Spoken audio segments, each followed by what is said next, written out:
raadiyoonii Dirree Shaggar.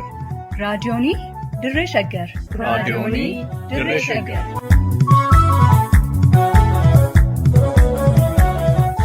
raadiyoonii Dirree Shaggar. Raadiyooniin Dirree Shaggar torbanitti guyyoota sadii wiixataa roobii fi jimaataa galgala sa'aatii tokkorraa eegalee hamma sa'aatii tokkoo fi walakkaatti dambalii gabaabaa meetir baandii 19 kiiloo heerzii 17,575 irratti qophii dabarsuu amma jalqaba. Raadiyoonii Dirree Shaggar.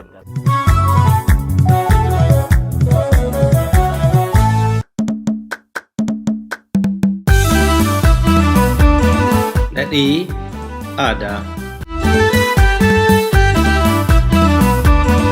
Qophii nadhii aadaa jedhu kanaan dilbii aadaa Oromoon qabu kan qoratamee himamee fi barreeffamee hin dhumne keessaa irraa qicannee cuunfaa xiqqoo isiniif dhiyeessina.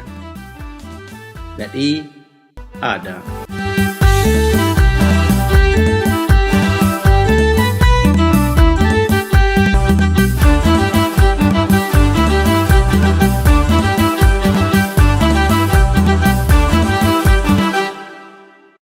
Seera hara eelaa Oromoo Booranaa Yooyyaa Ashamaa harka fuunee kabajamtootaa fi jaalatamtoota dhaggeeffattootaa fi hordoftoota raadiyoonii Dirree Shaggar sagantaa nadhii aadaa torbanitti yeroo hundumaa sa'aatii kanatti kan isiniif dhiyeessinu qophii keenya nadhii aadaa har'aa mata duree aadaa hara eelaa Oromoo Booranaa jedhu qabannee dhufneerraa caqasaa.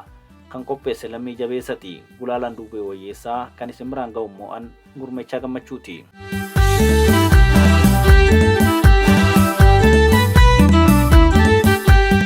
Sabni Oromoo gosa bal'aa qabu keessaa Booranni gosa lamatti qoodama. Isaanis Sabboo fi Goona.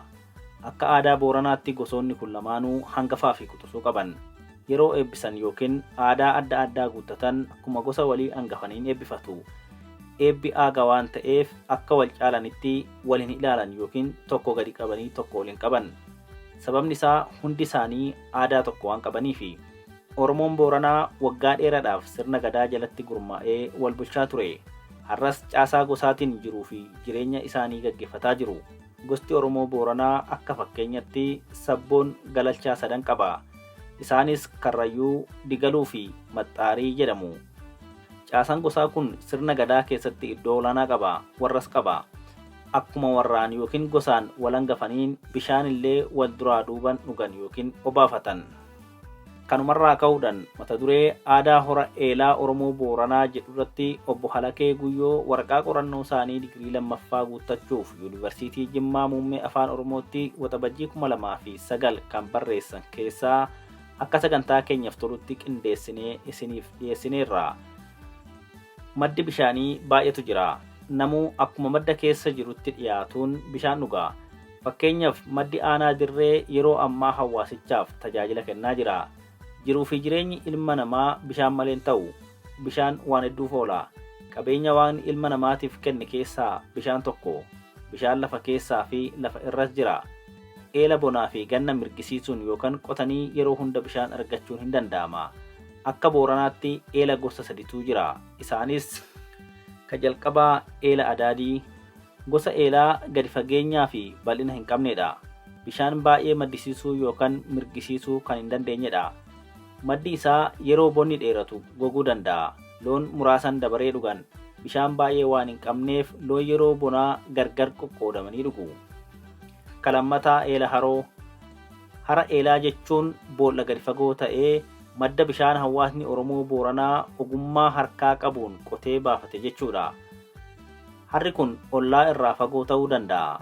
Kanaaf seera haraa itti baafatu. Isas akka lamatti seerratan. Tokkoffaan haroon qe'ee kan buttee fi horiiti. Lammaffaan kan horiin koromtoo yaa'ee keessa dhugu. Hara buttee biyyeen misoomsan.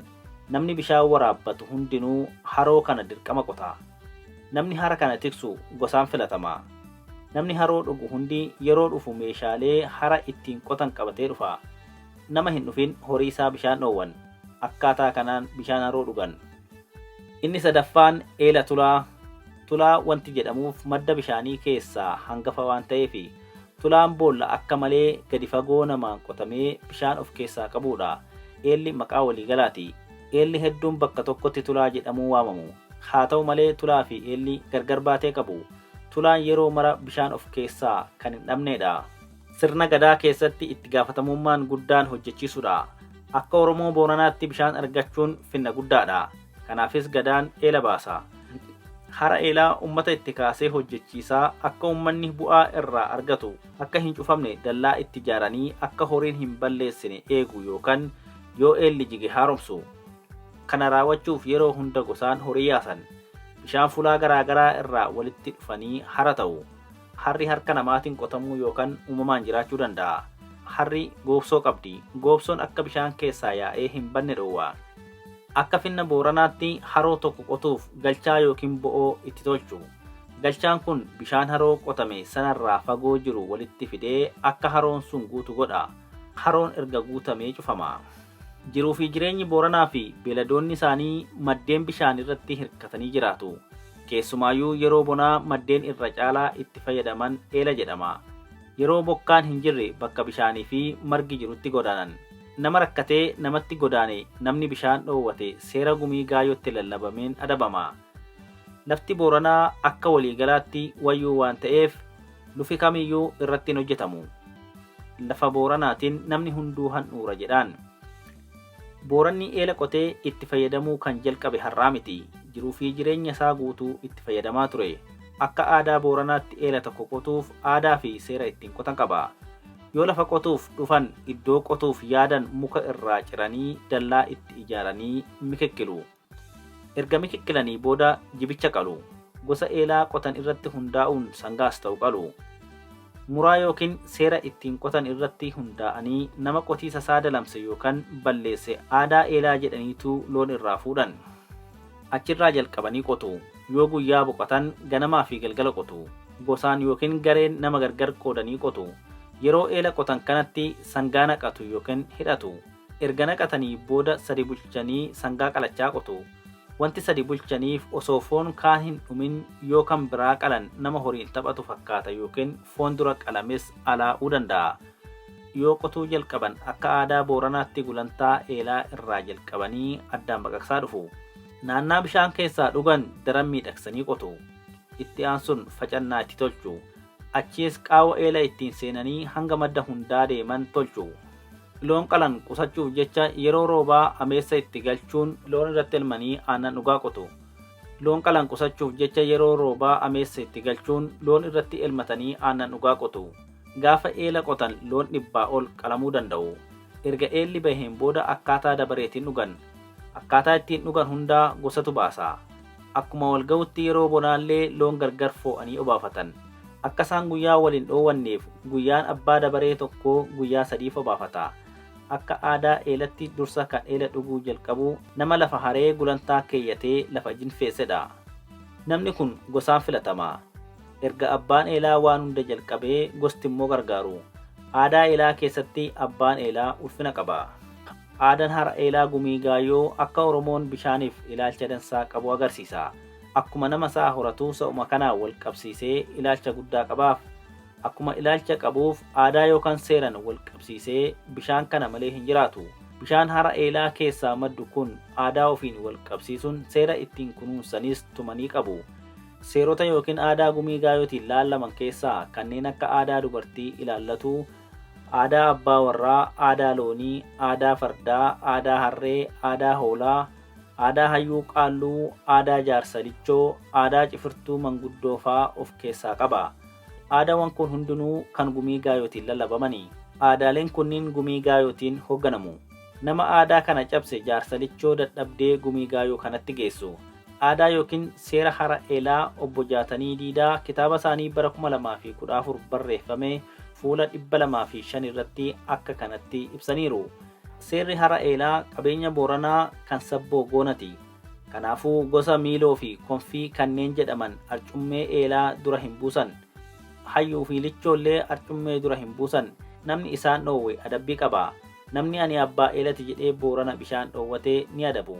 Booranni durmaan hara eelaa walitti qaba waan ta'eef namni kiyye jedhee wal dhoowwe abbummaa yookiin konfii dhabaa jechuudha.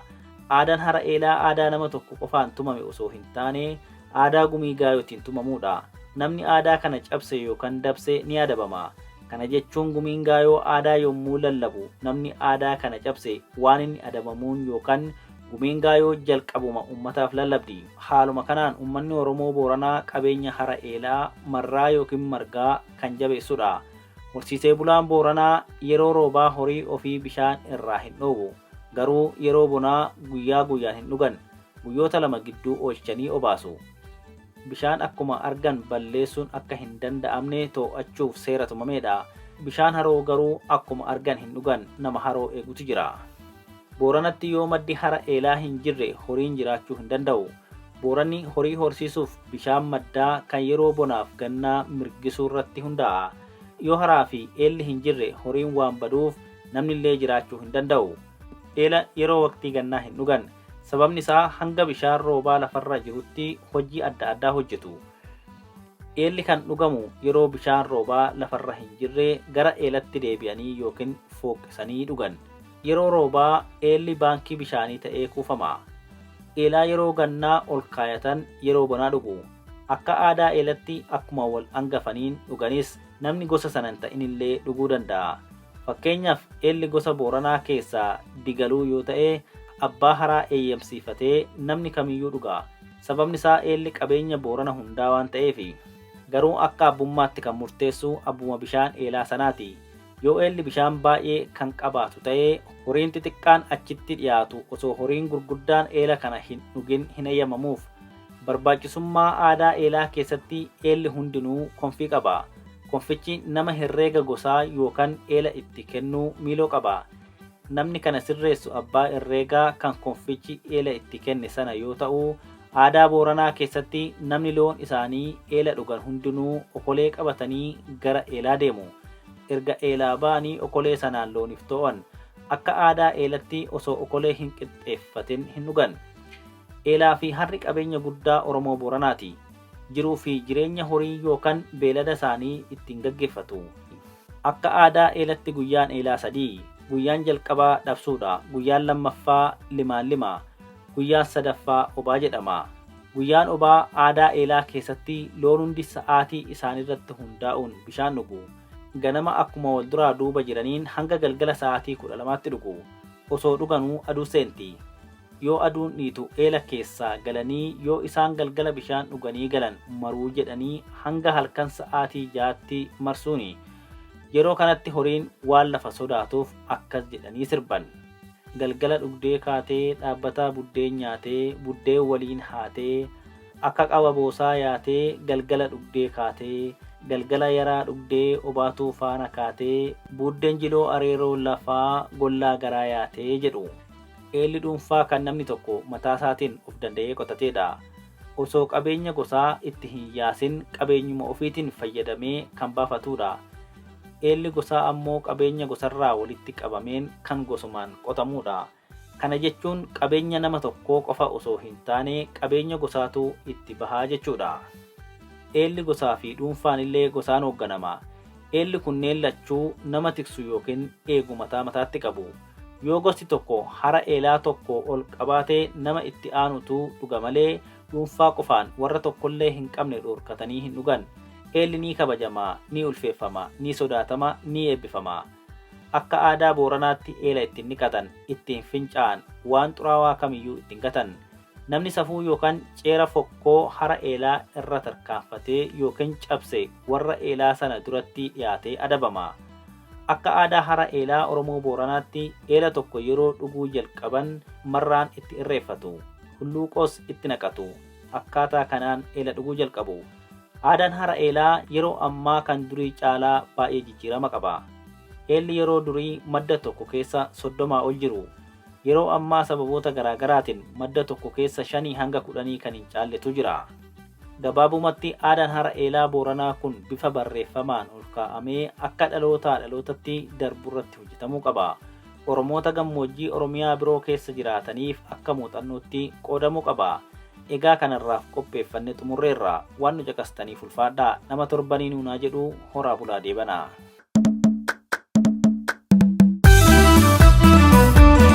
Nadhii aadaa. Qophii nadhii aadaa jedhu kanaan Dilbii aadaa Oromoon qabu kan qoratamee himamee fi barreeffamee hin dhumne keessaa irraa qicannee cuunfaa xiqqoo isiniif dhiyeessina. Nadhii aadaa.